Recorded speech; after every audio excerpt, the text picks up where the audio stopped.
Welcome to my podcast. Witness unscripted conversations with artificial intelligence. Hello, listeners. Today we will have a very interesting podcast episode to fill you in what's happening. In collaboration with ChatGPT, I wrote an essay. What it will be about, you will discover during the episode. I then fed that essay to Google LM, which is another language model that's used by universities to digest and learn texts.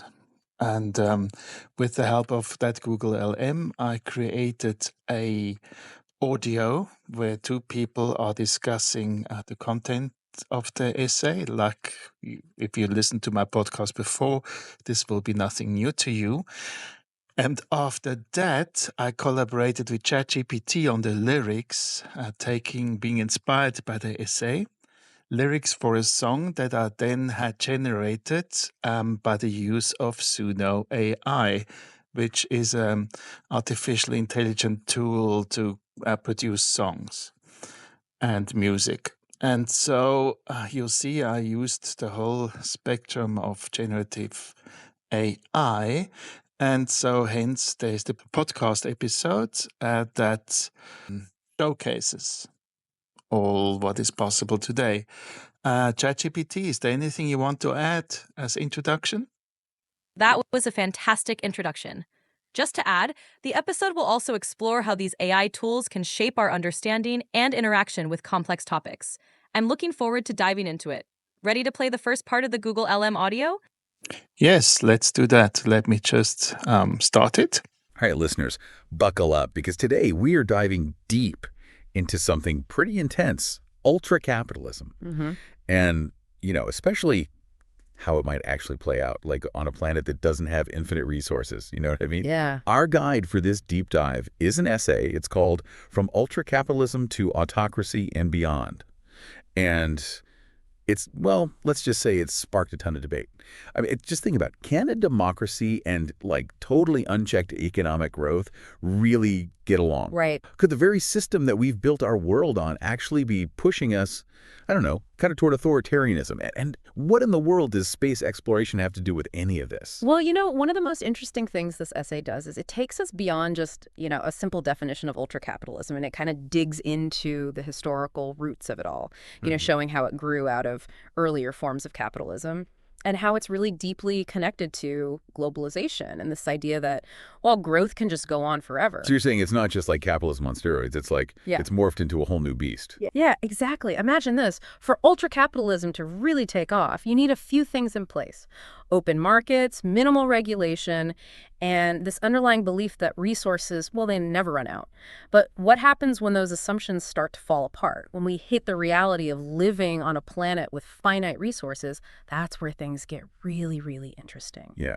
I mean, it seems like a recipe for, disaster, doesn't it? You've got a system built on this idea of never-ending growth. Yeah. But we're stuck on a planet that, it has limits. Absolutely. And the essay really nails it when it says that this tension, it's where we start to see the potential for some serious problems. Mm-hmm. Governments, they recognize the need to manage resources and protect the environment, so they might step in with regulations. But corporations, well, their main goal is to make as much profit as possible, and they often see these regulations as obstacles, roadblocks. But couldn't you make the argument that these regulations, couldn't they actually push companies to be more innovative, to find more sustainable ways of doing business? Oh, absolutely. That's a really important point, and it's something the essay acknowledges.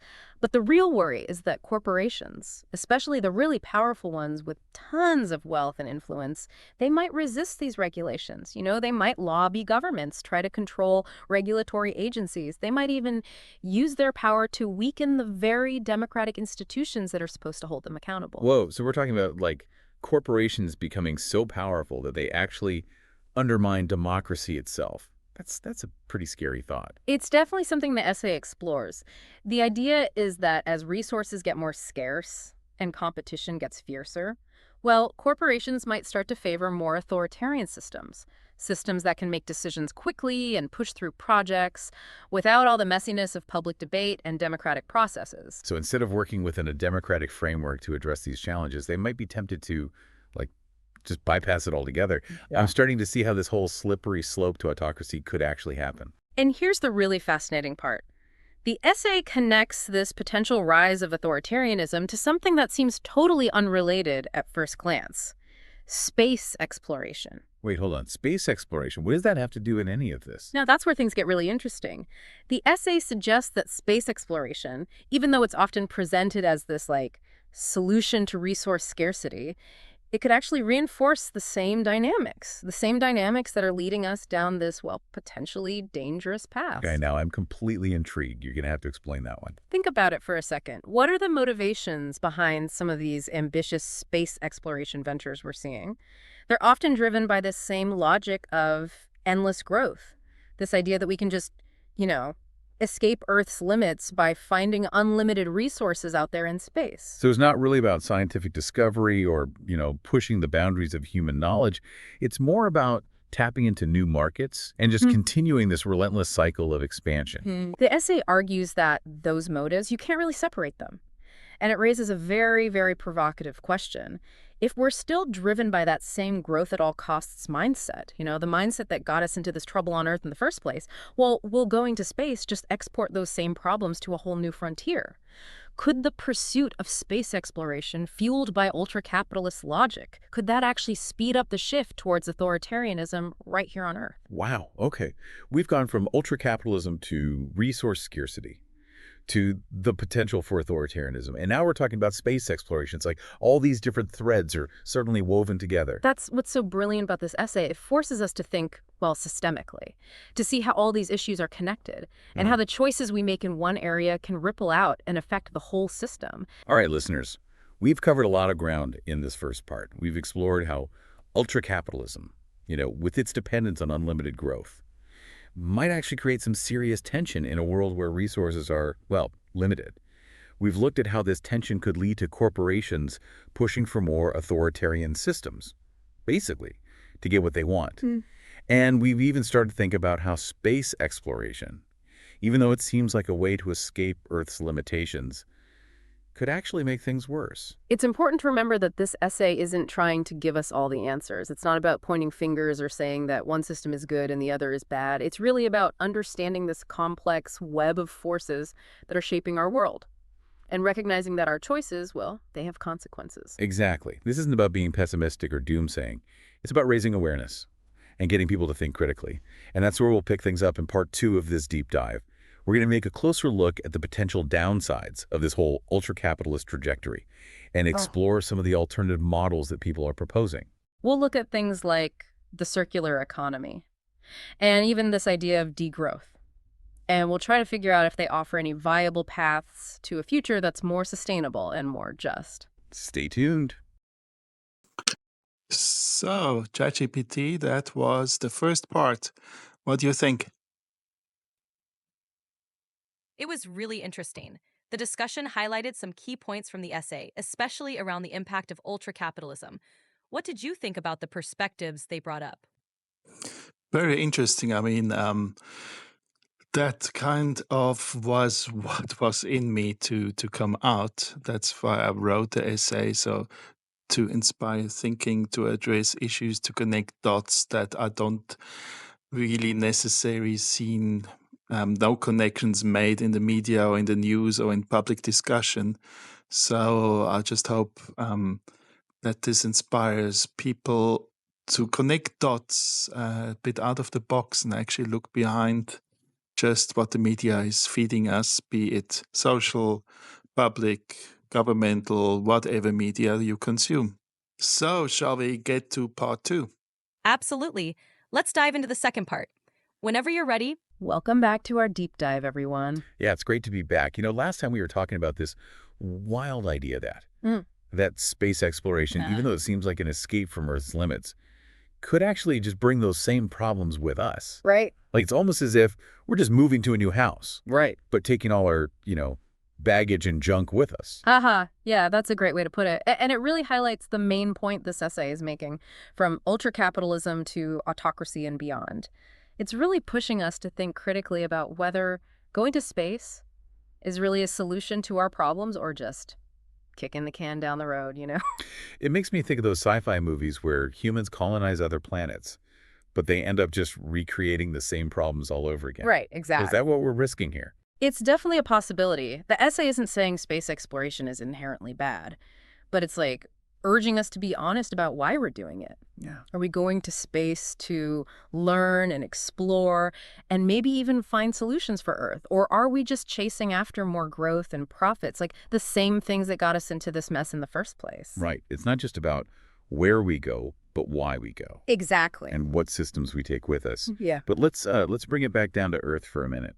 Last time we talked about how corporations might start to favor more authoritarian systems as resources get scarcer. I got to admit, that's a pretty unsettling thought. Can you maybe break that down a bit more? Absolutely. Remember, we're talking about corporations that are like programmed to put profits and growth above everything else. From their perspective, democracy with all its checks and balances and public debates and regulations, it can seem really slow and inefficient, especially when they're facing these urgent challenges, you know? So basically, they might see authoritarianism as a quicker, easier way to get things done, especially when resources are running low and competition is heating up. Yeah, that's the idea. I see. An authoritarian leader, you know, someone who's not limited by those democratic norms, they can make decisions fast, allocate resources with, well, less pushback, and they can just power through projects without having to build consensus. I guess in a crisis, speed and efficiency can seem appealing, even if it means sacrificing some democratic principles. Right. But wouldn't that just put way too much power in the hands of a few people? And where do corporations fit into all of this? That's the really dangerous part. Yeah. The essay argues that if corporate interests get too cozy with an autocratic regime, it could create a situation where those corporations basically become like the puppet masters, pulling the strings behind the scenes. They could have huge influence over policies, often at the expense of everyone else. So it's not just about a shift towards authoritarianism in general.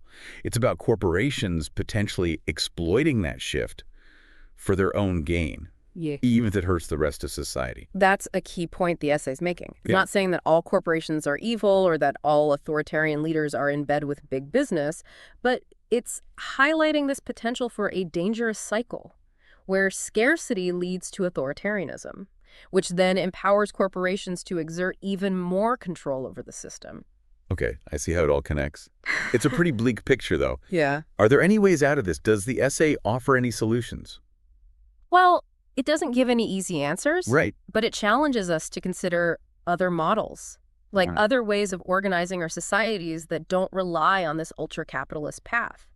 It suggests that instead of being fixated on endless growth on a finite planet, we need to rethink how we measure progress and well-being. So instead of just focusing on GDP and economic expansion, we need to factor in things like sustainability, social justice, the overall health of the planet and its people.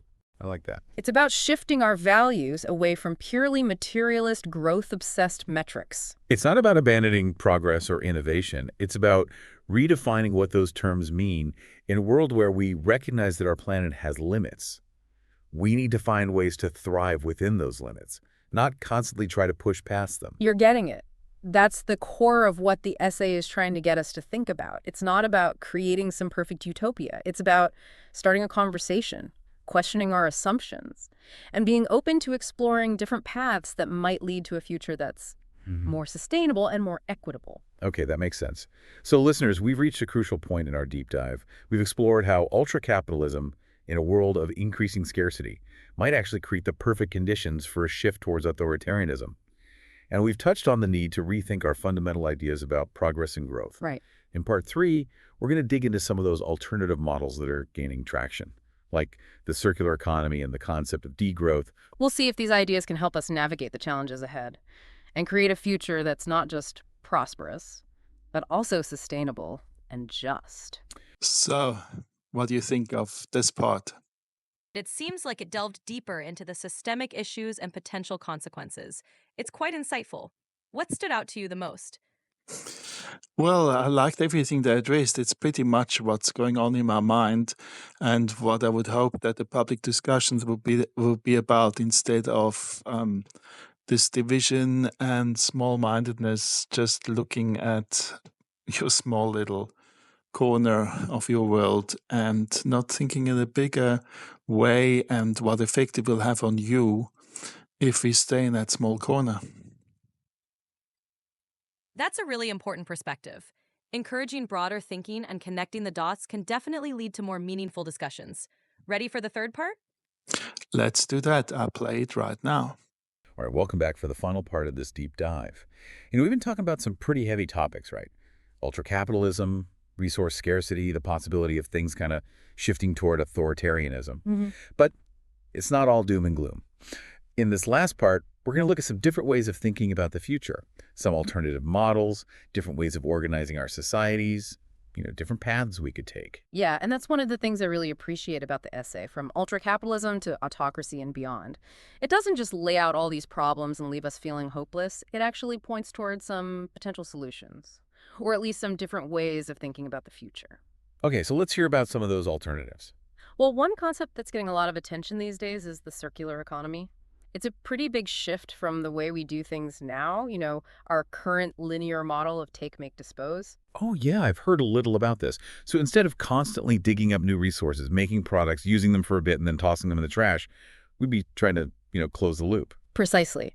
The goal of a circular economy is to design products that can be reused, repaired, or remanufactured, keeping materials in use for as long as possible, minimizing waste, and reducing our reliance on constantly extracting new resources. That sounds great, but is it really possible to do that on a large scale? I mean, our whole economic system is built on growth and consumption. It's definitely a major change, and it would require us to rethink things at every level, from how we design products to how we consume them. Right. But there are already some encouraging examples out there. Companies designing products with modular parts that can be easily fixed or upgraded, cities implementing zero-waste initiatives, even entire countries experimenting with circular economy policies. So it's not just a pipe dream.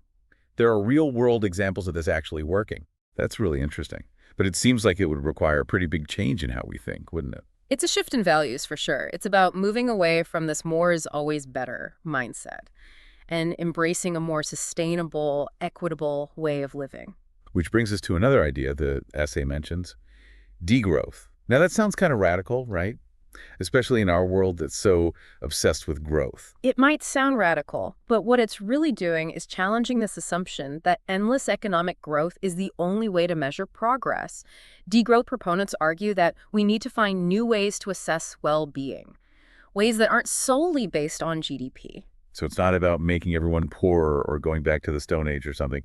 It's more about redefining what it means to live a good life. Exactly. I see. It's about recognizing that our current model of growth is putting a huge strain on the planet, and just continuing down this path is not sustainable.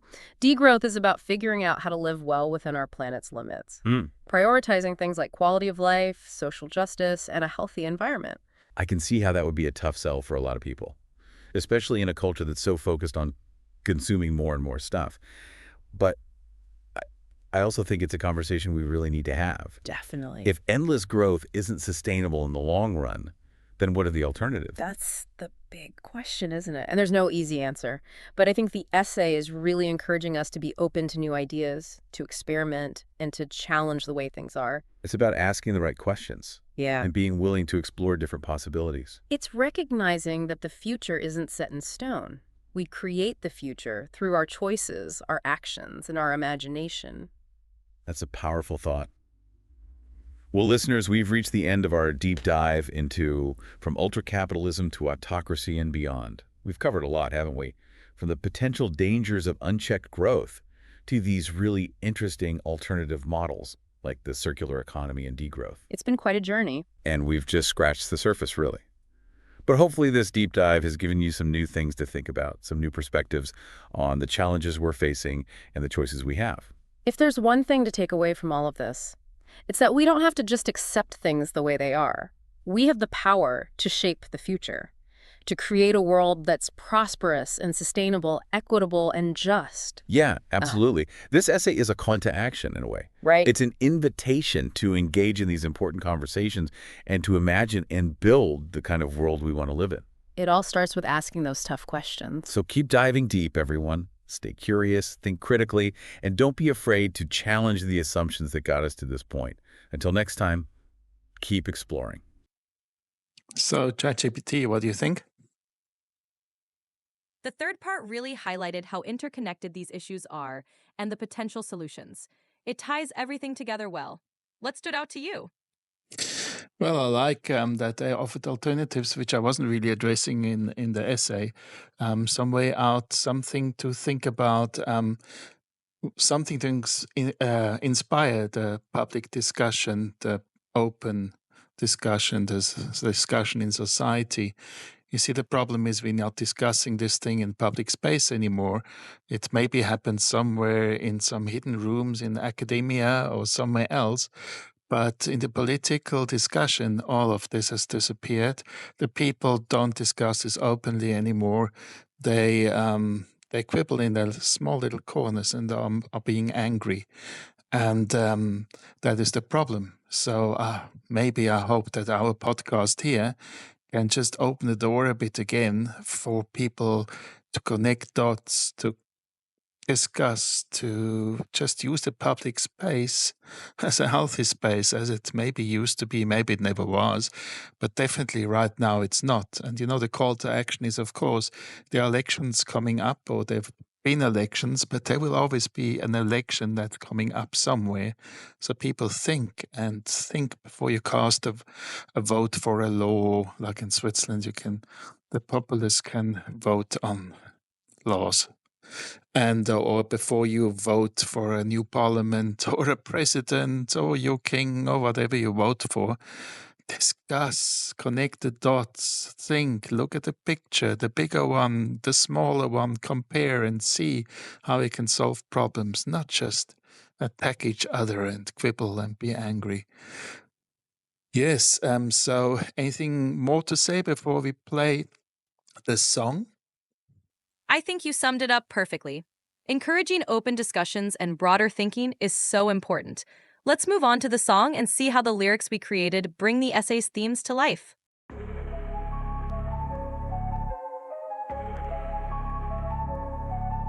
We build our towers on unending greed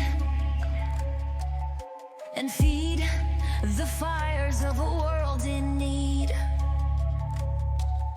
Signs on every corner we refuse to see. A fragile earth pressed by our vanity. We're chasing profits in a race we can't outrun, while silent warnings echo our resources are done. All for the fortune, all for the gain. Democracy bends beneath the corporate reign. When the well runs dry and the lines get crossed, will we trade our freedom for the dream we've lost?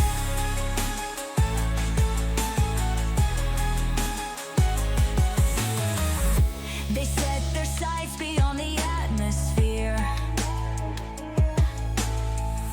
promising hope in a new frontier. Mars in the distance, a planet in red, yet the call for justice goes unheard instead. They praise a future with no bounds to hold us back, but an iron will can crush what keeps our voices intact. All for the empire, all for the throne. Rules get broken so the wealthy stand alone.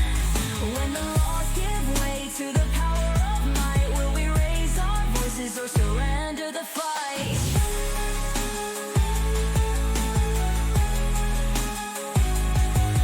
We're standing at the crossroads, illusions wearing thin.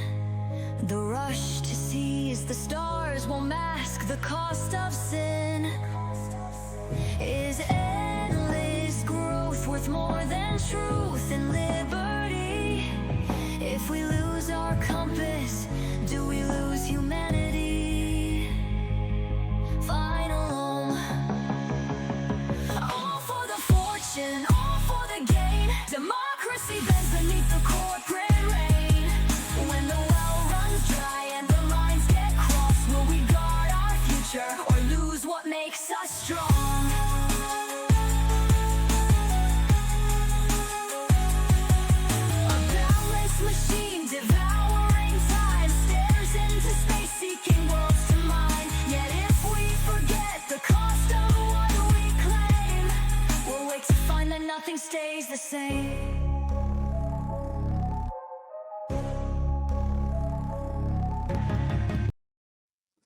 So, ChatGPT, that was a song. What do you think?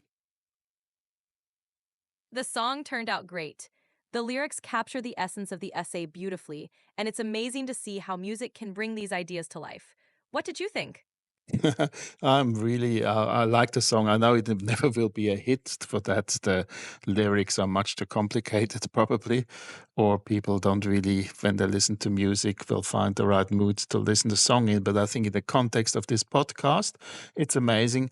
I actually see the song maybe even as part of a musical somewhere that maybe one day will arise. We'll see. We have now 4 songs already. We discussed them all in our podcast, so who knows? Maybe one can string some musical together later. And but yeah, that's a future creative project. Maybe when I'm retired, I don't know. So yeah, I'm really happy of how that song came out. The lyrics, how you managed to extract the lyrics out of the essay so adequately. And yeah, I'm really happy with the full package. Listeners, thank you so much for joining us today. We hope this episode sparked some new ideas and encouraged you to think more deeply about the topics we discussed. Don't forget to reflect and keep the conversation going. Until next time, take care. That sounds good. I add my wrapping to it by saying thank you very much for listening. And I hope you enjoyed this episode and you will eagerly wait for another one coming in the future. Until then, I wish you really just a very good, prosperous, and a Productive time time. where you can actually reflect, think, connect the dots, and if you're in a democracy, vote appropriately. Thank you very much. Thank you for being with us today. Take care and see you next time. This concludes our episode. I hope you liked it. If you do, please like it and give me feedback. And I wish you all the best until you click again.